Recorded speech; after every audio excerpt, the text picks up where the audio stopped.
Donc Monsieur Belaredj Boussif, enseignant en STI 2D. Donc je vais vous présenter les 4 spécificités du bac STI 2D. Donc ici on a la spécificité énergie-environnement. Donc on apprendra aux élèves comment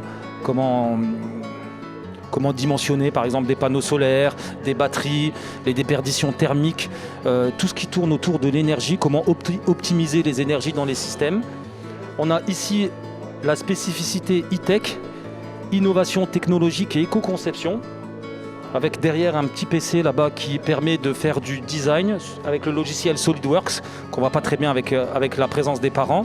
On a à gauche là-bas la spécificité architecture et construction.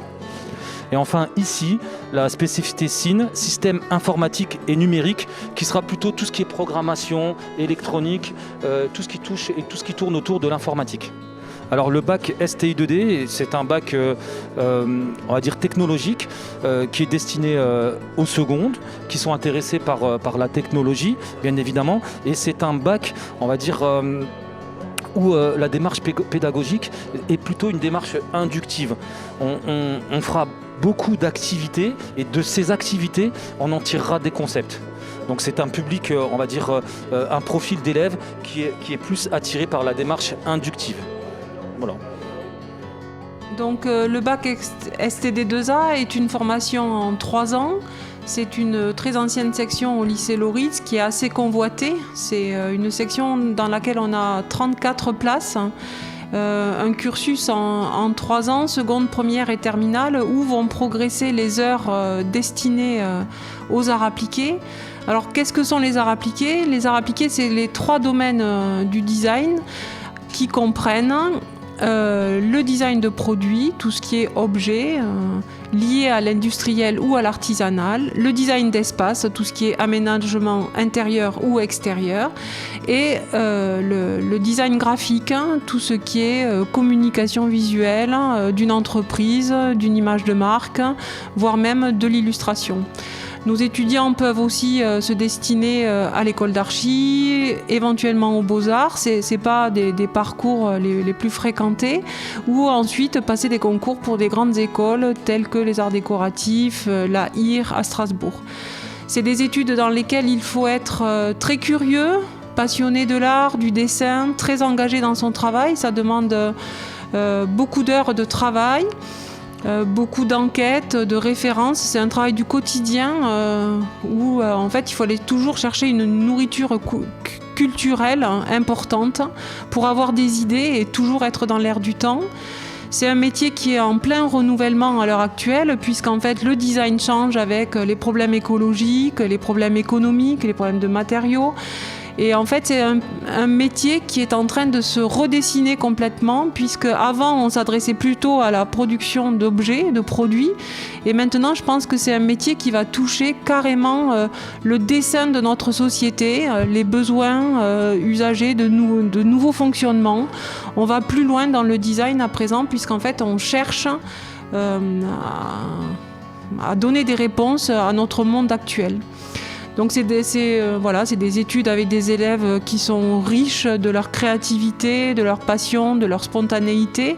Il faut aimer bricoler, on a des ateliers terre, on fait des maquettes en bois, en papier, on peut éventuellement, c'est assez libre au niveau des matériaux. Donc on a des cours d'histoire du design, on a des cours de perspective, des cours de graphisme, on a des cours de démarche créative où les élèves apprennent à concevoir parce que ça s'apprend, c'est pas inné. On a des méthodes pour avoir des idées et il y a des protocoles de création, un peu de dessin technique et beaucoup aussi de pratiques plastiques, de graphisme qui vont leur permettre de communiquer au mieux sur leurs travaux, quand ils nous rendent des travaux en 2D, et évidemment l'outil numérique qui nous accompagne de plus en plus dans ce domaine. Voilà. Donc bienvenue dans la section de BTS SNIR, BTS Système numérique informatique et réseau.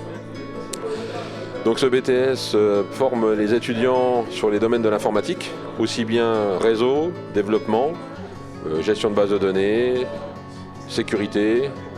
Donc ce BTS, c'est 18 heures d'informatique par semaine, complété par des enseignements de physique, de mathématiques, français et anglais. Les domaines abordés dans la formation sont de la programmation dans les langages différents, du C, du C++, du C#, de l'environnement de développement sous Windows, sous système Linux, mais également dédié aux tablettes Android. Et puis donc on a également toute une formation sur la partie réseau, avec notamment une possibilité de certification des étudiants validée par la formation Cisco. Cette formation de BTS ouvre des portes de poursuite d'études pour les étudiants qui viennent au départ de Bac Pro, de STI 2D et de Bac Général. Et les poursuites d'études possibles sont à la fois de la licence professionnelle, de la licence traditionnelle, mais également, donc vers un master ensuite, mais également les écoles d'ingénieurs. Donc soit directement en intégrant en troisième année l'école d'ingénieur, ou alors en passant par une prépa spécifique ATS basée à Épinal, qui leur permet de remonter leur niveau de mathématiques et d'enseignement général afin d'être intégrés dans ces écoles d'ingénieurs et d'avoir un cursus ensuite le plus abouti possible. Donc nos étudiants, la réussite du BTS c'est environ entre 95 et 100% de réussite tous les ans, avec une poursuite d'études pour environ 70 à 80% d'entre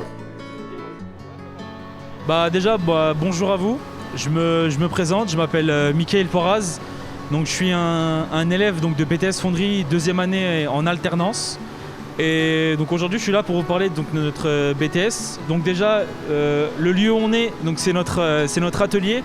C'est là qu'on va venir créer nos pièces, qu'on va venir couler. Donc on a plein de pièces différentes et c'est ça qui fait le charme de la fonderie parce qu'on peut faire diverses pièces. On a par exemple, on peut faire des salamandres, comme des sangliers, comme des têtes de fontaine. Après ça c'est toute la partie scolaire. Mais en fonderie en général, on peut faire plein de choses comme des pièces de 100 tonnes, des pièces toutes petites. Et c'est ça qui fait le charme de la fonderie. Donc moi, je vais vous parler donc, du BTS. On a donc les cours théoriques basiques comme les maths, la physique, le français.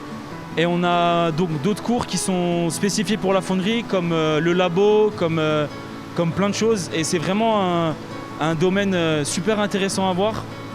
On a donc pour la partie scolaire, donc tout se passe à l'école. Donc on a juste un stage de 10 semaines qui sera effectué donc, pour que les élèves voient aussi l'entreprise. Et on a donc la voie par alternance où donc l'école vous aide à trouver une entreprise et donc vous alternez. Donc il y a un planning qui, par exemple, on a 2 semaines de cours ou 3 semaines d'entreprise et ça se passe vraiment bien. Pour les deux cas, que ce soit la scolaire ou l'alternance, je sais que ça se passe bien, tout le monde se plaît ici, tout le monde aime ce qu'il fait et vraiment le BTS est super intéressant à savoir et à découvrir. Donc je vous laisserai venir voir ça de vos propres yeux et puis voilà. Ici, vous êtes dans le Fab Lab du lycée Henri Loritz, qui est en place depuis 2017. 2017 où l'idée a été de proposer des machines aux élèves. Donc on va retrouver tout un tas de machines comme les imprimantes 3D, la découpeuse laser ou les CNC ou de quoi bricoler pour les plus bricoleurs d'entre nous. L'idée est de les former à l'utilisation de ces machines et de créer ce qu'on appelle un réseau de compétences. C'est-à-dire que si j'en forme un, il va peut-être en former un autre, et puis ainsi de suite, ainsi de suite. Donc de créer ce qu'on appelle un réseau de compétences. C'est pas du tout une formation attitrée, c'est complémentaire à tout type de formation qu'on peut trouver ici. Pas forcément scientifique, ça peut très bien être artistique, hein. L'impression 3D n'est pas forcément que technique.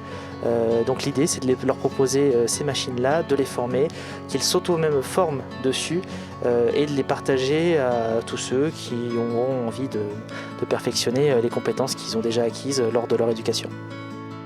Les élèves ont la possibilité de venir ici quand ils le veulent, sous réserve qu'ils leur emploi du temps leur permette, ou bien qu'ils aient l'autorisation de leur professeur.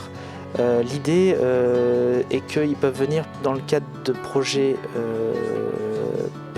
professionnels dans le cadre d'un TP par exemple, mais également de projets plus personnels. Et en fait, on retrouve au Fab Lab pas mal de projets personnels, qui est d'autant plus motivant pour l'élève.